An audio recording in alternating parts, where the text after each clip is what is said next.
We're beginning on a very unusual book indeed. Our dear Father, we do thank you that whenever we gather together, you treat us as your children and you help us by your Spirit and you allow us to see things. And you also give us things to understand, each of us inside ourselves, as well as what we see together. And tonight we'd like to ask that you would do it again and that you would help us and help us to see beautiful things here and rare things that are not so easy in our modern day to understand. We ask in Jesus' name. Amen.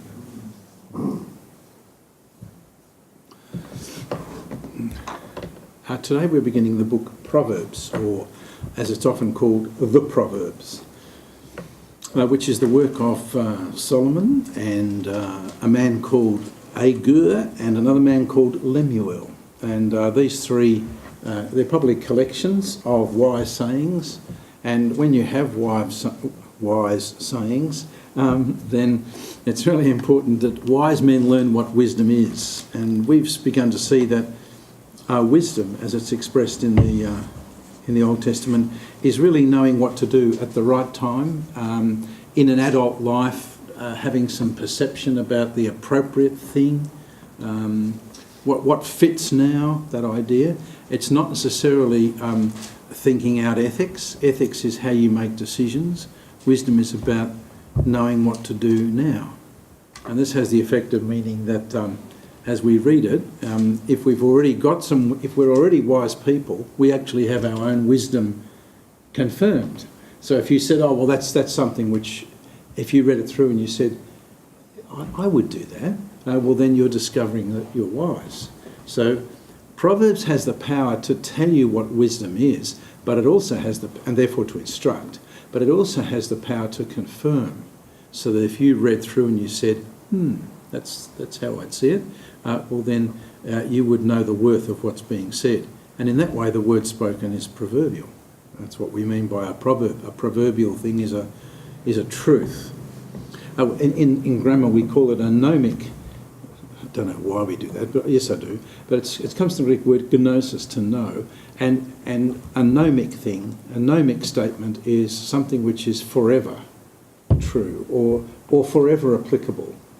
But sometimes you and I think of Proverbs, things like, which are often contradictory because of course they're wisdom, like a rolling stone gathers no moss, which seems to imply you should keep moving, but you should look before you leap. And in other words, if you take Proverbs and say, are these consistent with some standard themselves? The answer is no. If you say, are they obviously quite wise? You certainly should look before you leap. Yeah, then you're not always on the move. So what you'd say is, well, it's a time. There's a time to look and not leap too quickly. There's a time to leap because if the frying pan is now too hot, you must leap, even if you're about to leap into the fire. And so that's one of those dreadful situations, isn't it? So what we need to understand then is that there's a power to confirm here that's already in our hands, and it has confirmatory value as well as instructional value. So if you said to yourself, I don't know whether this is very, very helpful to me, then you would see it as a story. But if, say for example, you see something described, for example, we'll see that wisdom, who is personified as a woman, actually begins to start to speak. And if you said, well, let me be instructed by this, but actually if you're not in the situation yourself, it might not speak.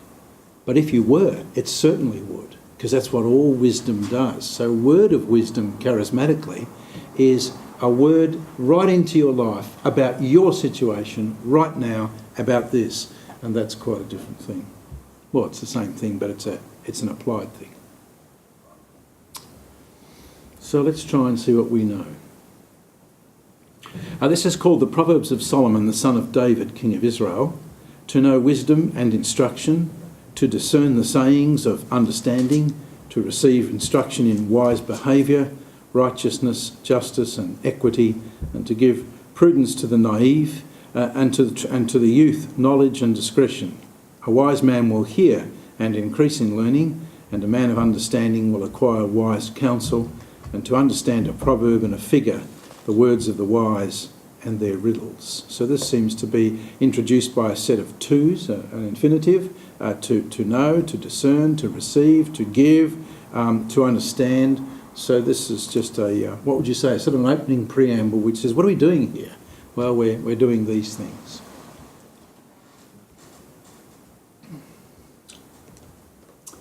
And verse 7 opens for us, which is a sort of a motto or an exhortation to fear God, which, do you remember, was what Ecclesiastes finished with. Fear God and do your duty, really, where duty is that which you owe people, not something which is just an odd idea. And so the motto is an exhortation to fear God and believe his word, because there is great benefit to be derived from it. So the fear of the Lord is the beginning of knowledge. Fools despise wisdom and instruction. So already we're learning that the fool, and we've heard this from Ecclesiastes, the fool is a person who just doesn't listen to anyone. And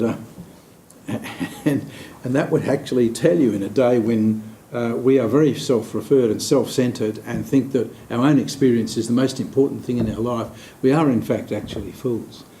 Because in the Old Testament sense, it's quite foolish to start with yourself, because self-knowledge is the most inaccurate knowledge, according to the Scriptures. Only God can tell you your own heart. So the fear of the Lord is an attitude, I think, of reverence or of respect. And notice it's a relational stance taken towards the Lord, and it will set the boundaries, really, of what we should come to know and appreciate. So this is opening in the most interesting way. It's actually telling us you need to take a stance before the Lord of one of reverence and respect and care, what the whole word here means by fear. You need to honour him, and if you do this, you'll actually have a right stance. And this suggests, and this motto, by the way, returns, really. Now, for about 8 chapters tonight, we're looking at in praise of wisdom. So I think you wouldn't be wrong if you thought 1:8 to about 9:18 would be in praise of wisdom. These are fairly what would you say, fairly sort of rough divisions, but this division would be one that's really important for us. From 1:8 to 9:18 in praise of wisdom. Now the importance of this is to see that wisdom itself is something that you should, perhaps you might think, why would you need to sing its praises? And the answer to that is because everybody needs, people seek knowledge, and sometimes that just means data. I need to know how the things, like you would see in a manual, you get something which you buy, and you get a manual, and it tells you how the thing works, and that's a piece of data. But it won't give you wisdom. Whereas people who are wise actually understand how the things work, and when it all goes wrong, they can fix it when the manual has nothing to say. And that's what I call wise people. And they know how to make the thing go. That's a different thing. So. This is the first movement is actually a warning to avoid the enticement of sinners. So we're heading from 1:8 to 19. Hear, my son, your father's instruction, and do not forsake your mother's teaching. That's a parallel. You appreciate that you can have a parallelism in most of Psalms and Hebrew poetry. Blessed is the man who does not sit in the counsel of the wicked, line A, nor sit in the seat of the scornful, B, and then you'll see a C and then a D. And then this is a way of actually saying the same thing in a different setting, because Hebrews are people who are concrete thinkers, so that they don't talk in terms of abstract words or abstract nouns like we might think. Actually, we've been trained by Greeks fundamentally in our in our education, but the Hebrew thinkers are concrete thinkers. So if they want to tell you about what wisdom is, they give you two pictures which would illustrate that sort of a thing. And here comes a couple now. You should listen to your father's instruction, and you should not forsake your mother's teaching.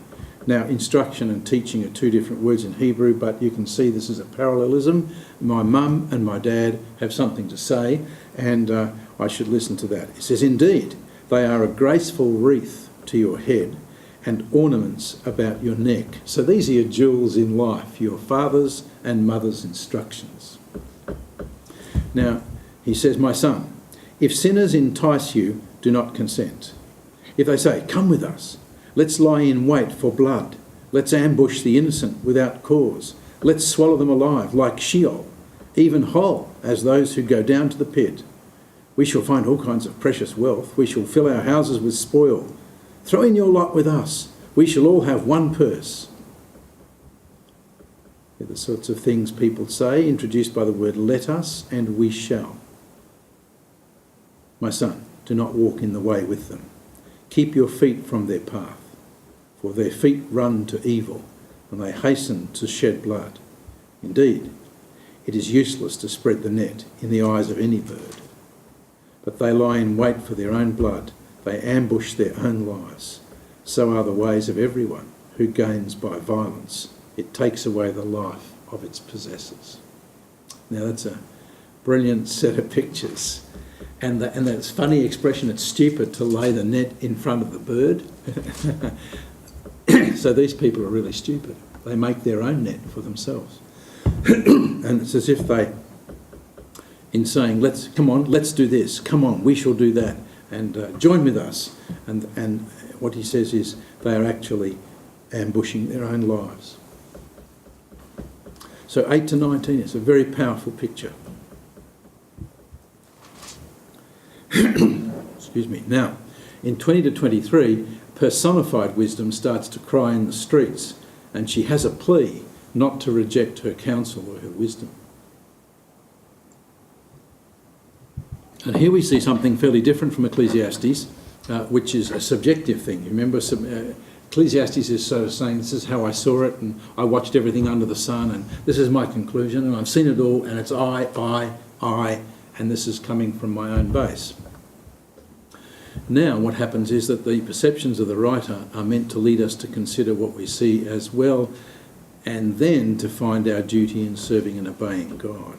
So this is the way, so I'm looking at 20 to 23. Wisdom shouts in the streets, she lifts her voice in the square. At the head of the noisy streets she cries out. At the entrance of the gate in the city she utters her sayings. Now this is a picture of a woman who is crying out in the street, and she is, so what is she? She is public knowledge. She's got stuff anyone can learn. This is the stuff you'd learn in the street, in the gutter, in the house, on the way, at the gate. This is common wisdom, and this lady is yelling it out. So you don't have to even try.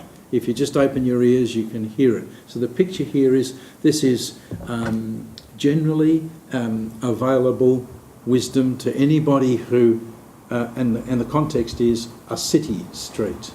This is not country, this is city.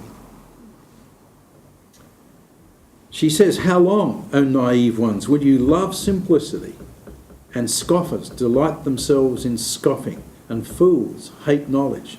Turn to my reproof. Behold, I will pour out my spirit on you. I will make my words known to you. Because I called you and you refused.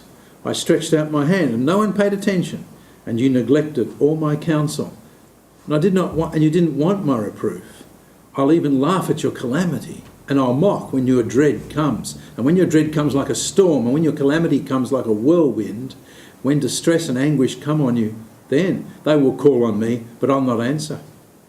They will seek me diligently, but they shall not find me, because they hated knowledge and did not choose the fear of the Lord. They would not accept my counsel. They spurned all my reproof, and so they shall eat of the fruit of their own way and be satiated with their own devices. For the waywardness of the naive shall kill them, and the complacency of fools shall destroy them.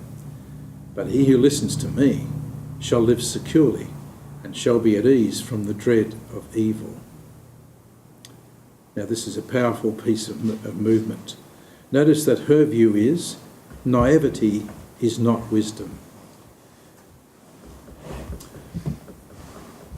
It's very important to understand that. Some people just like to stay uninformed and hope that in their naivety it'll all be okay. I really don't want to know, and they just keep going on. But this actually causes people to fall over.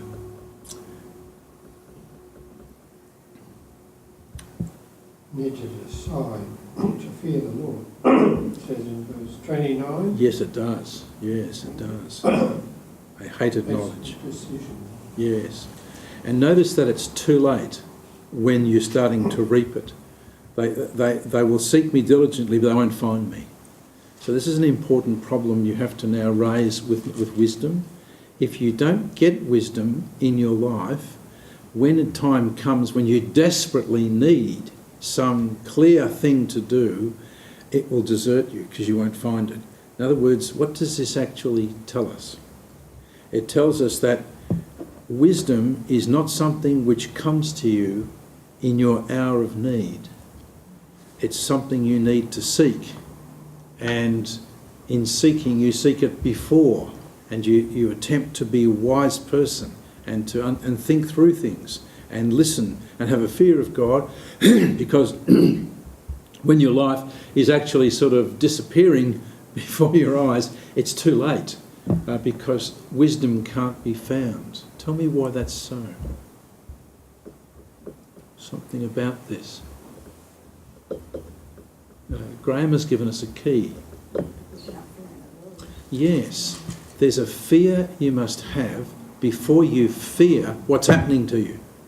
When life gets difficult, if you've had a fear of the Lord as your general attitudinal position to things, then you may well have some wisdom in your grievous moment when you need pretty quick some answer right now because it's terrible.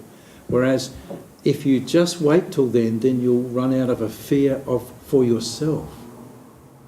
So in other words, the thing that's difficult about when people come to a place where the calamity, he says, comes upon them like a whirlwind, then they'll fear, what will happen to them, but they wouldn't have thought to have a fear of the Lord prior to a fear of what will happen to me. So this is opening an important door. In the relational setting, our eyes are towards the Lord first, and then towards ourselves second.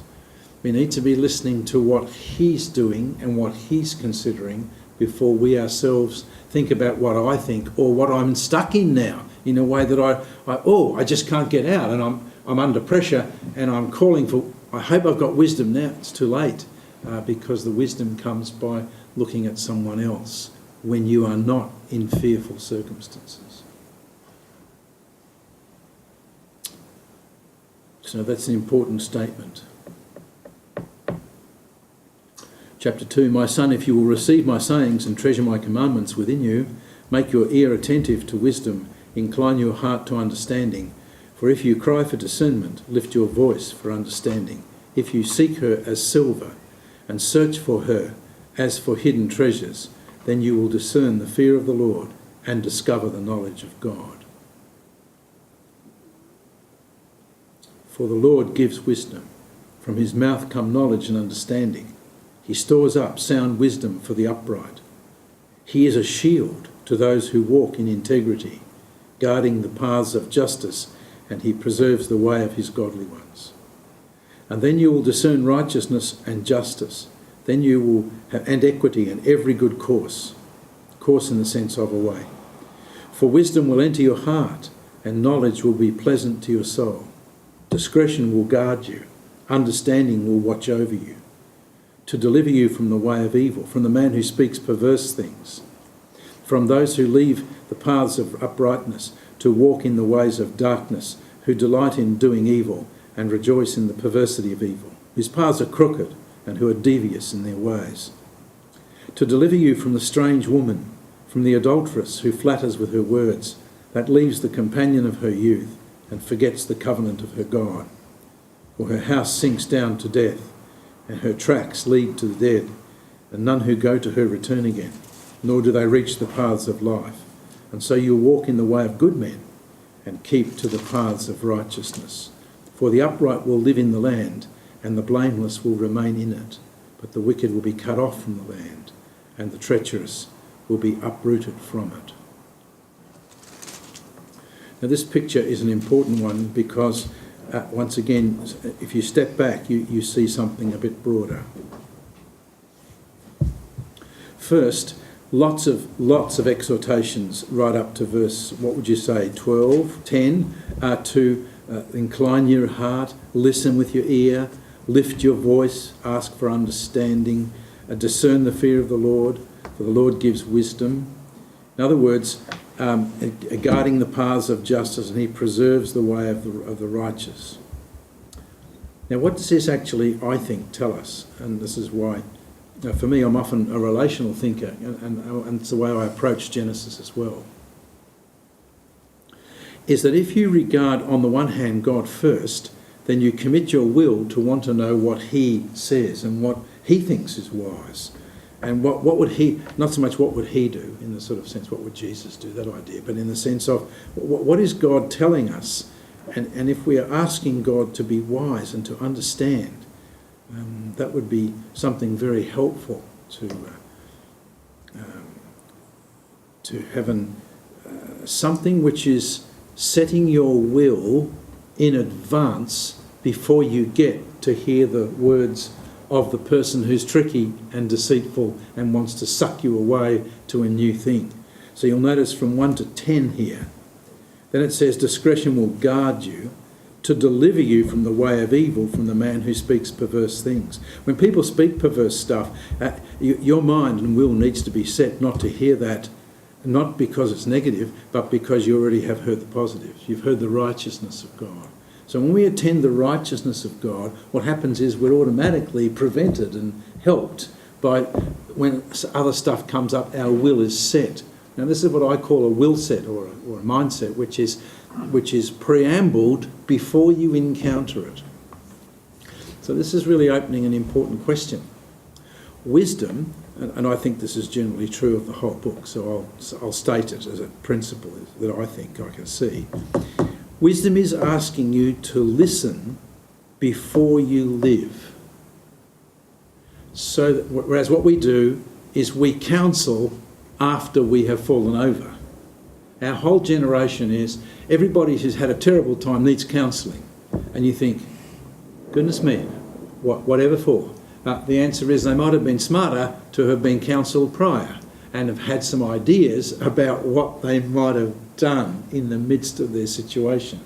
Today we've reversed the issue because we're interested in helping people or being kind and compassionate or somehow alleviating their hurt and their struggle and their pain.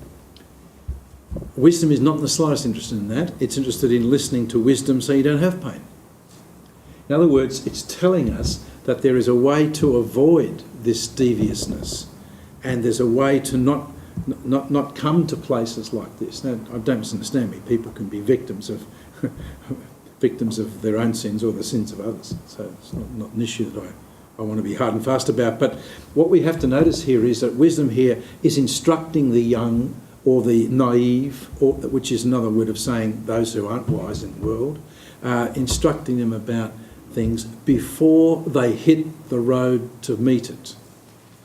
Whereas what we tend to do is hit the road and talk out of our experience. And then, of course, it's too late because people are broken and busted and they have been sucked in by the adulteress. Notice that she is said, as she leaves the companion of her youth, she leaves the husband of her youth. Notice, for the upright will live in the land and the blameless will remain in it. Now you need to appreciate something about the adulteress. She turns up again and again and again. And it's nothing to do with some sort of gender issue or some sort of sexual shot at women. In this setting, in which Proverbs is living. Everybody is married. People would not remain single. They would marry, because marriage is required. It's the way you have children, and having children is of course your inheritance, and there's lots of reasons to marry, but having children is the primary one. And that's the issue, of course, which has to do with marriage. It's one of the fundamental issues of marriage. It has a fruit, and the fruit are children. So that in these contexts, you would not have a single person. A single person is, in the Arabic sense, a forlorn person, a person who really is odd. I don't mean odd as in sexually odd, I mean odd in society, and a loose woman is a disconnected woman. She may not be an adulteress, she just might be someone who's never married, although that would be very unlikely, because most women are promised in marriage by 14, 15, 16 and have done that, and as soon as they are fertile, they're away, because they have their children young and they have an extended family to bring them. They can have lots of children quickly, it doesn't matter, because they've got a big extended mum and dad and granny, and there's a whole set of things, and so that's the way it would go. So it's very much a more modern thing that people might choose to not marry and become in times in England, like the governess or something. Yes. Like that. So that's very much a modern. Very. Yeah. And a Christian thing, because after the coming of Jesus Christ, there's no need to have an inheritance. It's come. So contraception is something possible to the Christian couple, which would never be possible to the Jewish couple. And that's quite an important idea. I mean, we start our ethical thinking about contraception, as Karl Barth puts it in his funny Latin phrase, post Christum natum. After the birth of Christ, you can now begin to think in terms of contracepting and not having children. This doesn't argue that it's right nor true. The ethics of it require another set of some broader issues to that. And I have a paper on it if you want, but it's not important for the moment. But the important question here is, you've got to understand the adulterous lady. She is a real problem because she's left the companion of her youth, and she's now loose, as in disconnected, as not connected to a man. And so she's a real problem to all other men because she's available in a way that she'll suck them in. And the pictures of her is that she will suck you dry, she'll actually take away your life. And the whole picture here of a person who goes to the adulteress is that her house sinks down to death and her tracks lead to the dead. And you need to understand. So all the men, and particularly the young men, all the men here in Proverbs are told very carefully about the adulteress. Watch for her, because she will take away your life. And not just your sperm, your life. She'll actually break into your life. So I just want to preamble that. Chapter 3, verses 1 to 12 is really an exhortation to a son, and that he should obey his father, and that he would trust the Lord and remain humble and honour the Lord and submit to God's discipline. My son, do not forget my teaching, but let your heart keep my commandments. Notice the heart, not just his hands. For length of days and years of life and peace they will add to you. Do not let kindness and truth leave you. Bind them around your neck. Write them on the tablet of your heart. So you will find favour and a good repute in the sight of God and man. Trust in the Lord with all your heart, and do not lean on your own understanding. In all your ways acknowledge him, and he will make your paths straight. And do not be wise in your own eyes. Fear the Lord and turn away from evil. It will be healing to your body and refreshment to your bones. Honour the Lord from your wealth and from the first of all your produce. So your barns will be filled with plenty, and your vats will overflow with new wine. My son, do not reject the discipline of the Lord, or loathe his reproof. For whom the Lord loves, he reproves, even as a father, the son in whom he delights. Now, this is a very important text because it's teaching us a great deal about the relationship of elders and fathers and mothers, but in this case it's a father, who reproves his son because that's the way his son has wisdom ahead of his years. So when children do their funny things and do their silly things, it's adults who pull them up and say, don't do that. Look, this will follow, and they explain. And so the older people actually instruct the young because the young are naive and they haven't got experience. But more than that, they might not have sought the Lord either. More than that, they might not have had a kindness and truth, and they might not have committed themselves to actually the truth and following the Lord with all their heart. So obedience is actually the key to knowing God's care and his wisdom.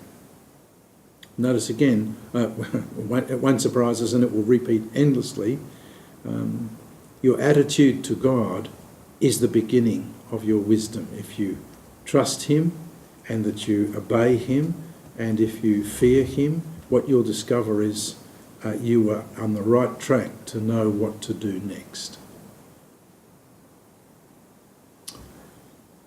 13 to 26 tells us a great deal about blessing.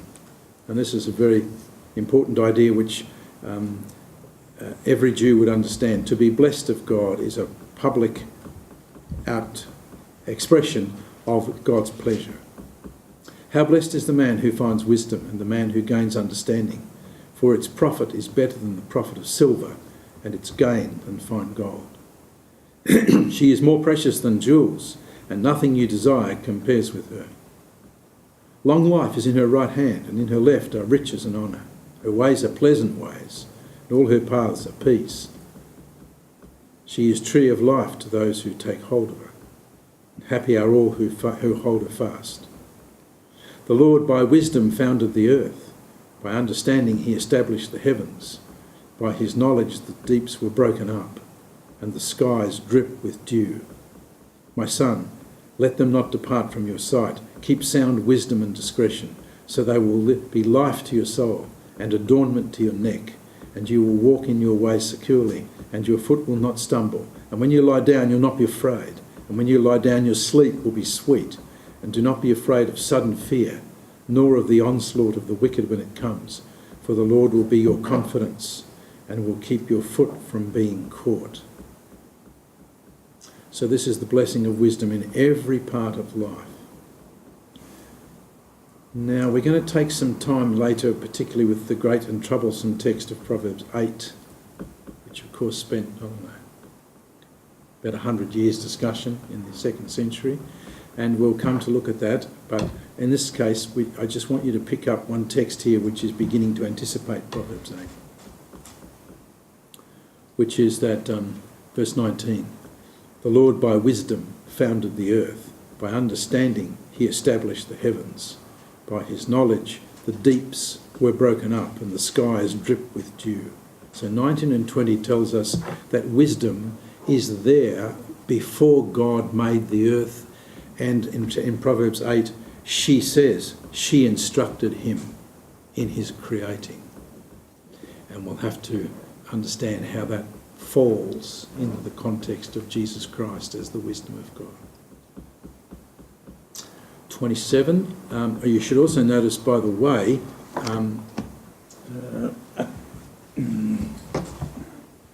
text in... we should not neglect to know James. Have a look at James, the letter of James. This will be James, the brother of the Lord. It won't be James Zebedee. He died in 60. No, more, before 60, early on. James is telling you about wisdom.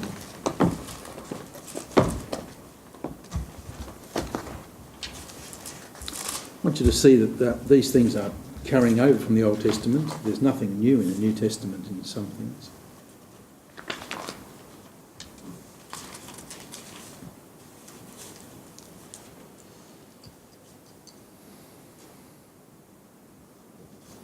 I'm thinking of James chapter 1, where it tells us that, reading from 1:9, verse 9, let the brother of humble circumstances glory in his high position, and you appreciate, to become a Christian is to come as, if you're at the bottom of the pile socially, suddenly you walk into a group of people who love you and who value you. If you're rich and you become a Christian, you drop down a peg pretty quick. Let the brother of humble circumstances glory in his high position. Let the rich man glory in his humiliation, because like flowering grass he will pass away, for the sun rises with a scorching wind and withers the grass, and its flowers fall off, and the beauty of its appearance is destroyed. So too the rich man, in the midst of his pursuits, will fade away. Blessed is a man who perseveres under trial, for once he has been approved, he will receive the crown of life, which the Lord has promised to those who love him. Let no one say when he's tempted, I'm being tempted by God, for God cannot be tempted by evil, and he himself does not tempt anyone. But each one is tempted when he's carried away and enticed by his own lust. Then when lust has conceived, it gives birth to sin. And when sin is accomplished, it brings forth death. Do not be deceived, my beloved brethren. Every good thing bestowed and every perfect gift is from above, coming down from the Father of lights, with whom there is no variation or shifting shadow. In the exercise of his will, he brought us forth by the word of truth, so that we might be, as it were, the first fruits among his creatures.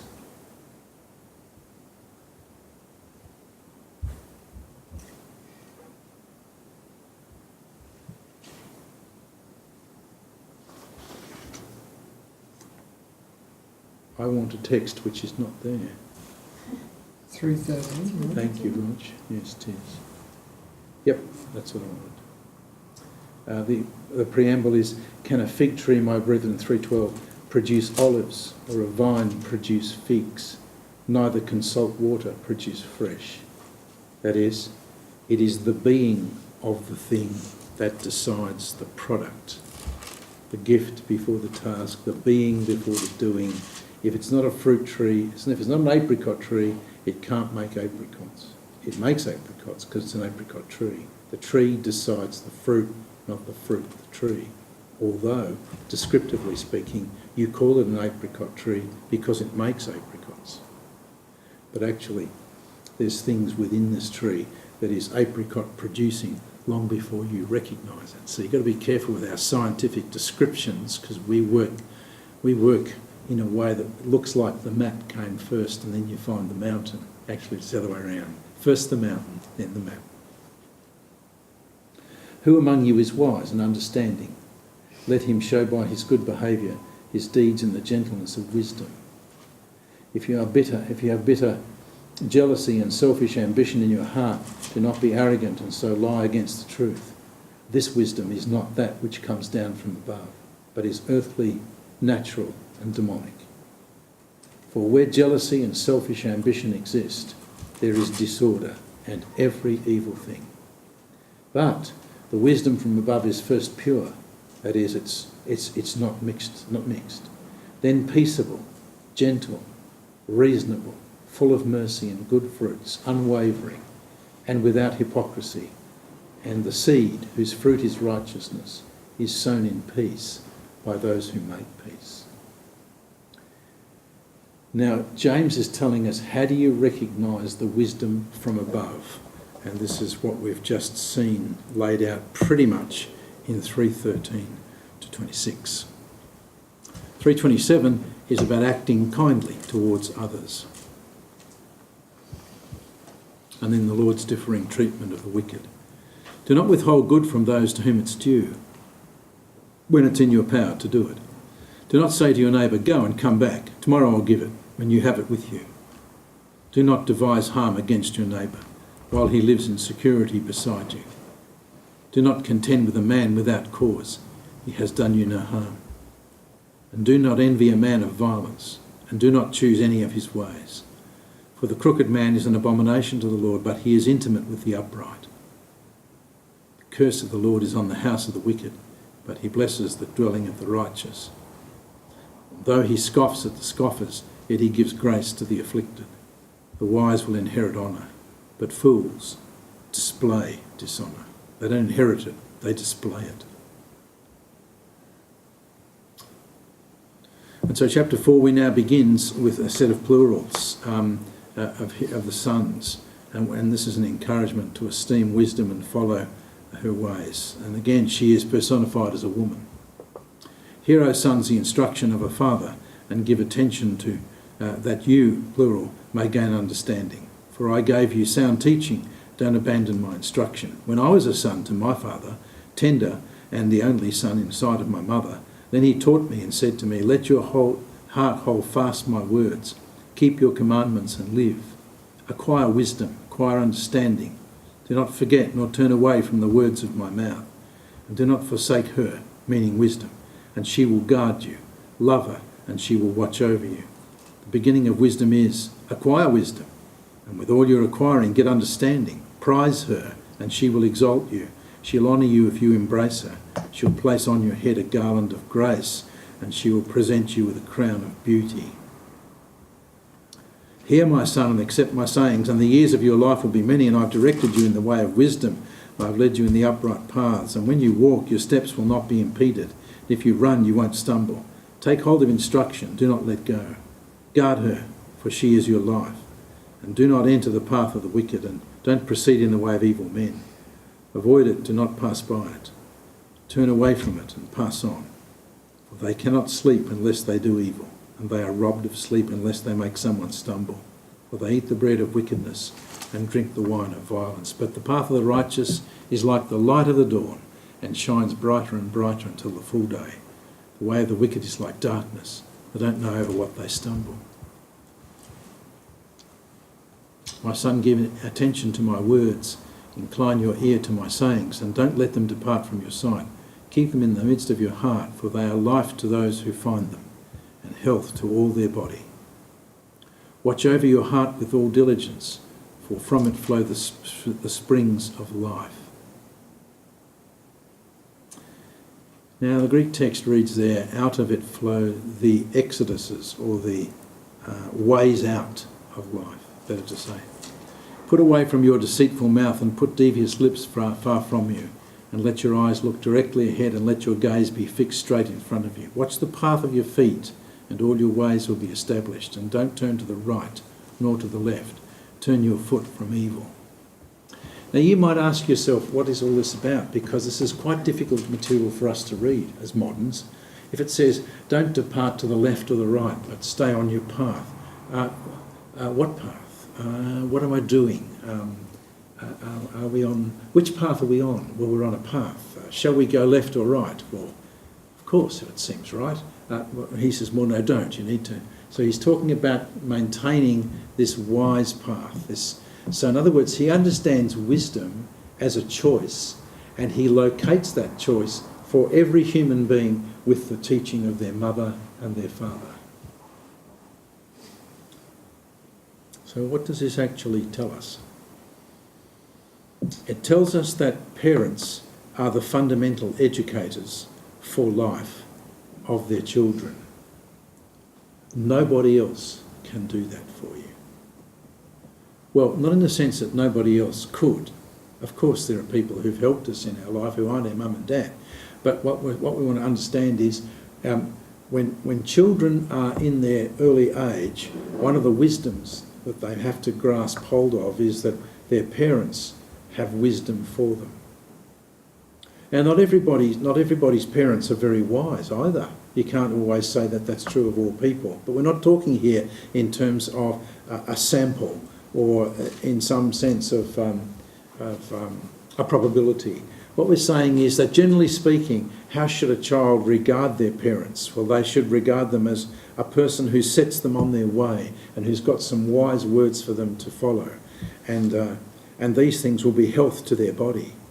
That is to say, they won't be anxious and have the anxiety, which will then lead them into physical and serious illness. So that what they're saying is that there's something to do with people who are calm and rested. And they don't fall sick easy. They have good health, and their health arises because they sleep well.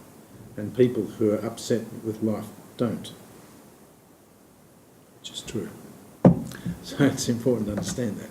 So behind this material in this wisdom literature is a whole view about parents and children and who instructs you, and who corrects you, and who reproves you? Who can say to you, hey, stop that. Who has the right to do that? Well, these are parents, and sons and daughters. I take it he means sons here, but in the sense of sons and daughters. He's saying you should give attention to my wisdom. So this opens an important door. It tells you that all wisdom is derived from a relational position.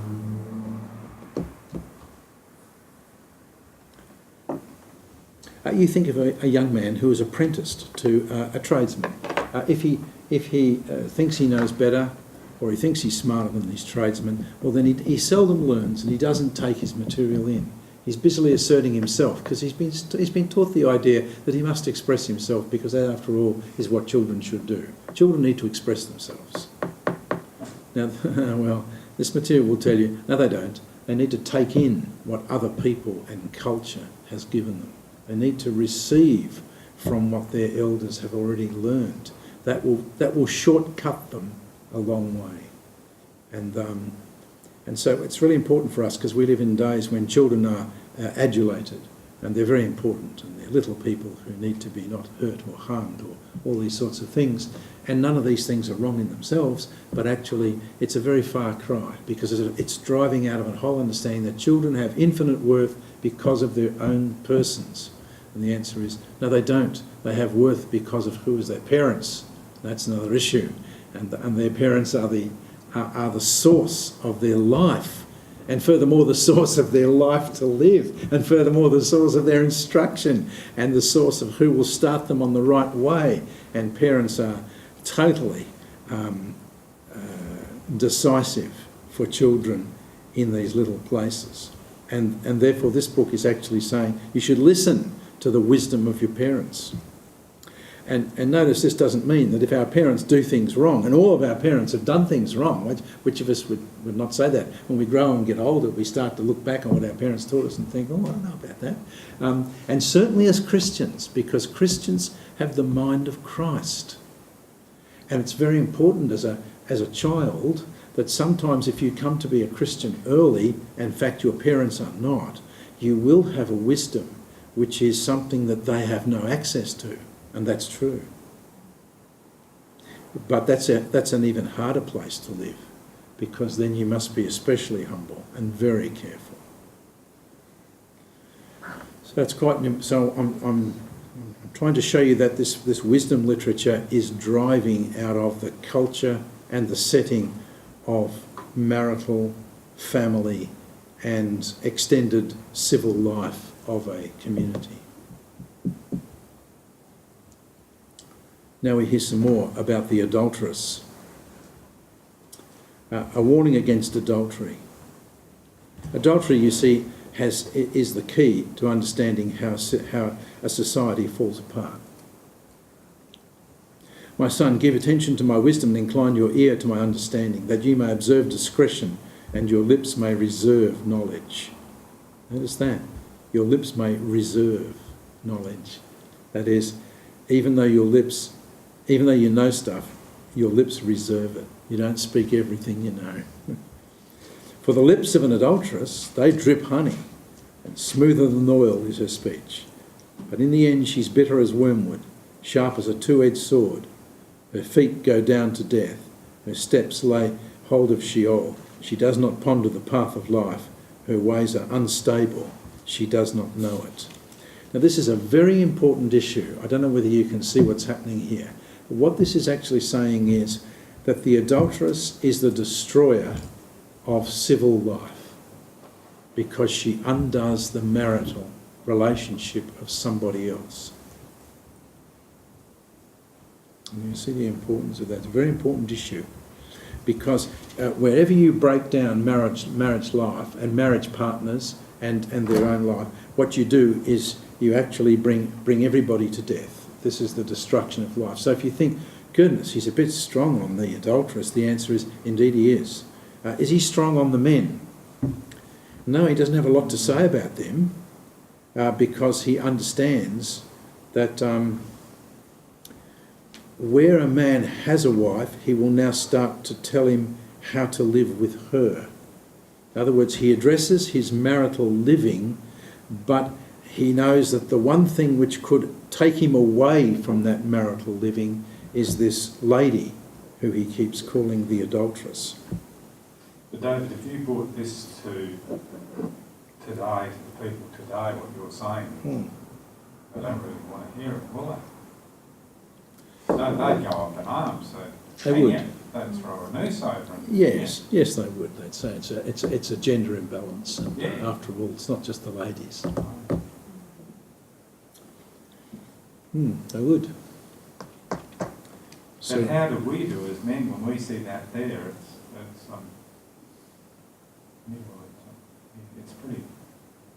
It's pretty hard for us to actually take that as Christian men when we look at that and go, well, true. They're not saying too much about us, more about the women, you know. Well, that's why. Where is ours, men? Where do we stand up in this? In this matter. Yeah, where do we stand in Yes. this matter, David? Well, he's not really talking about men and women per se. He's not blaming. What he's trying to say is, once you have in a village an adulteress, see, if you don't have one, the village rolls. Men and women are stable, the thing is okay. The minute some woman walks away from the husband of her youth, the minute that happens, she is now a loose cannon in a setting which is stable. So she is the reason why it will become unstable. So it's actually to do with the understanding of once the marital structure starts to become disconnected from its natural moorings, then what happens is there is enormous difficulty and temptation placed in the way of men and women. The women have a problem with it as well, and so do the men. And if a man did the same, it would be the same. Except that there would be a place for him which in actual fact would be very difficult. And we'll come back to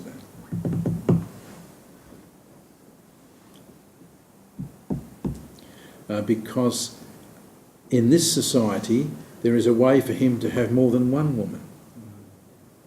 And there's no excuse for him at all. In other words, what's happening here is that this is not about sex. This is not about sex at all. This is about relational breakdown of the marital arrangement. And what's difficult, you see, is for him, if he wants to have another wife and he has the money, he can. An adulteress, once she's gone, nobody wants her. And she's messed up goods. No man's going to marry an adulteress. In which case, this is why, when God says to Hosea, go and marry an adulteress, he would go, come on, that's ridiculous. But in this context, the adulteress is a person who has disbanded her commitment, and she's got no place. She can't find a man. She can't go get one. If she's a wealthy woman, she can't go get one because it's not within her cultural order to establish that. So there's no discontinuity for a man if he wants another wife. He can get that. I'm not arguing this is good or bad. I'm just simply trying to explain the text. So the text is not dealing with that. But the woman is a real problem because she's desperate, she's alone, she's disconnected, and she's on her own. All she's got to do is to sell herself. And that's why she must suck another guy into her net. But the minute she does that, she actually catches his family and his family life and his women and their children, and the whole thing goes. And what he's saying is, she'll kill you. And she'll kill you because she undoes your family life. So if she seduces you and says, come over here with my honey lips, what this man is saying is, don't, because you bring the rest of your family and your life with you, and she'll take you down. And she has that capacity. Whereas a man doesn't have that capacity. He can stay ordered and still be within a place where his family doesn't fall over if he takes another wife. But if he leaves his wife and children, That's a very different affair.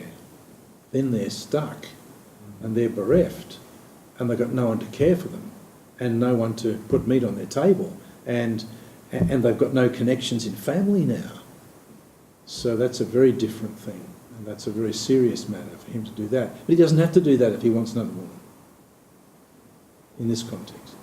In this context. Got to understand the culture, what you're hearing. Notice I'm not implying any value judgments of my own. But looking out of that text here, we're looking back to there. But if we look at today's society and what's actually, how the breaking down of families and marriage and everything today, where is the relevance of this in our society today? The relevance of this is right in the centre of Islam. Women do not walk away from their relationships in Islam.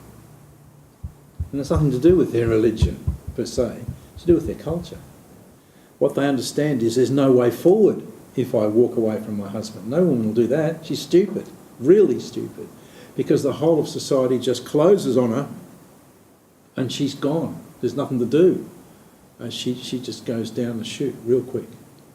Unless she can suck another man towards her. But what if they're all married? Then she's but this... a husband would have 2 or 3 wives. Of course, that's the whole point. That's what I'm raising. Yeah. That's why it doesn't fracture society if he does. But it does for her. I'm not trying to argue this case or say it's good or bad. Yeah. I'm just trying to explain against what background is this text speaking. And it's speaking of a communal life where everybody's married and everybody's producing children and having family, and there would be ways and means. Now he does say some things about the man here. He says to his son, "My sons, listen to me and don't depart from the words of my mouth. Keep your way far from her and do not go near the door of her house, lest you give your vigour to others. That, I think, is their spermatic drive. Lest you give her children." Because when she has children, she's got claim. So that's another place.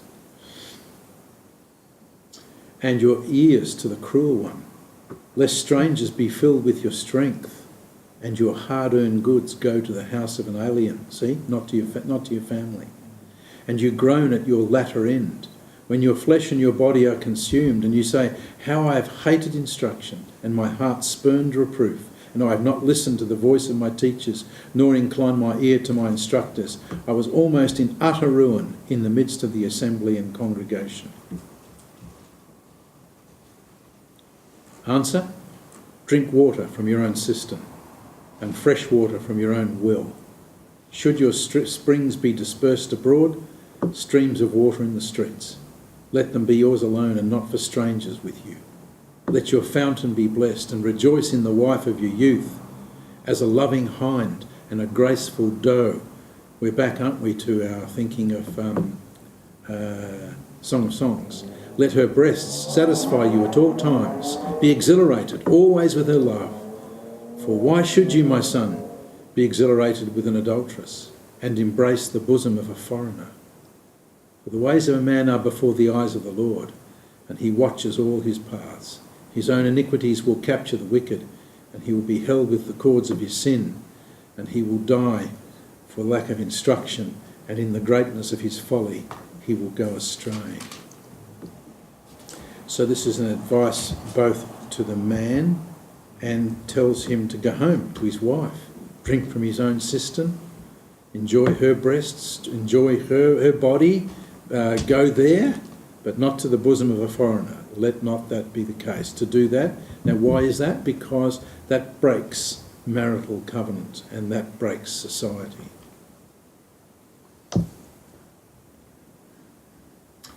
Now we're 100 miles from that today, and we're 100 miles from Christian ethic as well, but it's important to understand what this is trying to tell us.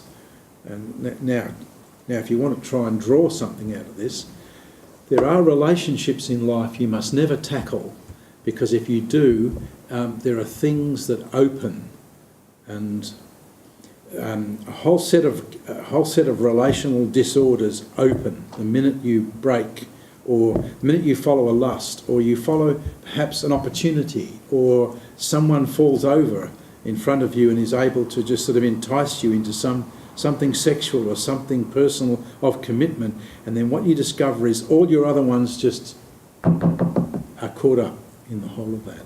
And each of us has a life to guard, and there are entry points which we must be very careful to never allow to even go down that road, or be discreet, as he puts it, inclining, observe discretion. In other words, we need to be quite rejecting of people who are competitors to our life. It's a very important thing. Sometimes when Jan and I prepare young people for marriage, we often say to them, we give them a course on how to identify competitors to their marriage. And they come in all sorts and forms. They don't just come in the form of this lady. They come in the form, and they're not just necessarily sexual. They're to do with a whole set of things where relationships become fascinating and interesting, and a person isn't. Lots of human beings are interesting to you, but you can't follow them. That wouldn't be wise to do so, because there's a whole set of other connections that go. So when you find Christian men and women as being quite discreet, quite careful, quite perceptive about things, and saying, it doesn't mean that they don't enjoy being with other people. It just means that they understand this is not a good thing to foster. To foster this is not wisdom. And so sometimes you find yourself, I'm sure you do, the more your life is public, the more you must, is that you actually close down on certain people because they start to move across your boundaries, and you recognise time to stop this and stop it right now. And in a kindly and gentle way, you just withdraw. You're not to be found. And people think, oh, you're very uppy and very off and very sort of aloof. And the answer is no. You're watching your life and guarding your springs and guarding those things from which you draw those things. So it's a very important theme, chapter 5. And notice it's given before you find it. Because once you're in this lady's grasp, it's over. It's not a matter of wisdom then. It's gone. It's over. It's 20 of 8. But I just want to pick up 2 things about this, which are to do with that. Oh, I can stop there. Do you have any questions just about this section? Proverbs is not an easy book to read in the sense of we're not used to reading this sort of stuff, but actually it's if you step back and get the broad picture, you start to drop into great wisdoms over the whole of life. And if you watch people's lives today who are ruined and destroyed by difficult and situational things, you understand all these things are connected in these ways, and people just find themselves.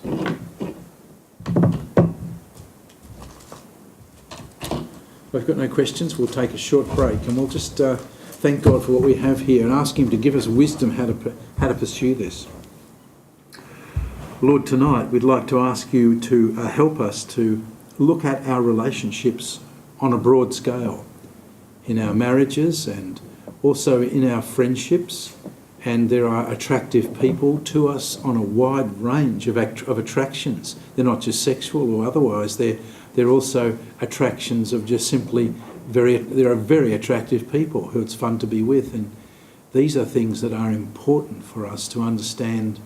In each of these places, we need to guard our life. We thank you that when you call us to marriage, particularly, you call us to a highly exclusive relationship, which by definition is a rejection of other people. To fall in love is to reject the rest. To choose to marry someone is to reject all others, in that respect anyway. And we'd like to ask that you would help us to maintain an exclusiveness which is your gift to us. And would you make us wise about people who move in on our relationships where they lack a knowledge of boundaries. And sometimes, Father, there are people who are without boundaries anyway, whether they would know them or not. And there are self-made people who just ride roughshod over all people's exclusive places. Lord, sometimes we need to be incredibly firm with people. Other times just make a note. Other times it's a soft withdrawal. But it's really important for us, and we ask you to guard our hearts and keep us wise about those things which are exclusive in life and those which are inclusive and properly so. We ask for this in Jesus' name. Amen.